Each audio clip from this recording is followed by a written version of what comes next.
dans l'exercice 71, alors page 231 toujours, on va utiliser la fonction inverse aussi. On va voir une propriété de la fonction inverse et à la fois un petit peu de logique.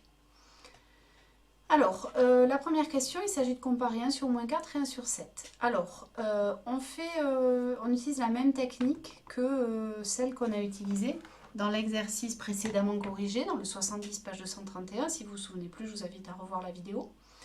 Alors, il se trouve qu'ici, on a deux nombres, 1 sur moins 4 et 1 sur 7, qu'il faut donc relier à la fonction inverse.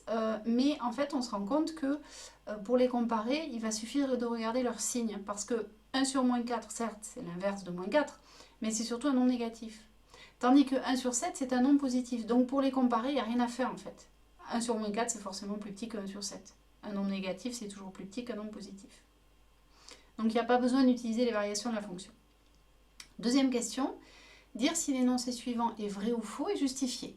L'énoncé, c'est le suivant. Pour tout nombre réel A et B non nuls, si A est plus petit que B, alors 1 sur A est plus grand que 1 sur B. Autrement dit, ça c'est un énoncé mathématique. En français, ça donnerait pour tout nombre réel A et B non nuls, si A et B sont rangés dans un certain sens, alors leurs images, 1 sur A et 1 sur B, par la fonction inverse, sont rangées dans le sens contraire. Ben ça, on l'a déjà dit, en fait, la fonction inverse, elle renverse l'ordre. Sauf que regardons un petit peu. Cette propriété, elle est fausse. Ben oui. Et la question 1 nous a fourni un contre-exemple. Regardons de plus près. Moins 4 et 7, ce sont deux nombres réels non nuls. Donc, ils vérifient bien A et B non nuls. Et ils sont bien tels que A plus petit que B, c'est-à-dire moins 4 est plus petit que 7.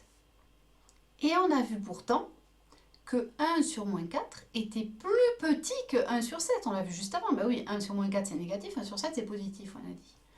Autrement dit, eh bien, la propriété n'est vraie que si A et B sont de même signe. C'est-à-dire, la fonction inverse renverse l'ordre lorsque les nombres à comparer sont de même signe. Si on a deux nombres A et B tous les deux négatifs, alors oui, la fonction inverse va renverser l'ordre, c'est-à-dire leurs images vont être rangées dans l'autre sens. Et si on a deux nombres A et B qui sont tous les deux positifs, voire l'exercice 70, vous en avez deux exemples dans les questions 1 et 2, alors aussi leurs images vont être rangées dans l'ordre inverse, parce que la fonction est décroissante. Mais cette propriété, si je veux l'énoncer de manière vraie, elle s'énoncera ainsi. Pour tout réel A et B non nul et de même signe, si A est plus petit que B, alors 1 sur A sera plus grand que 1 sur B. Donc attention, c'est ces histoires de logique. S'il manque une hypothèse, votre propriété, elle devient fausse. C'est un petit peu comme quand on comparait, quand on utilisait la fonction carré.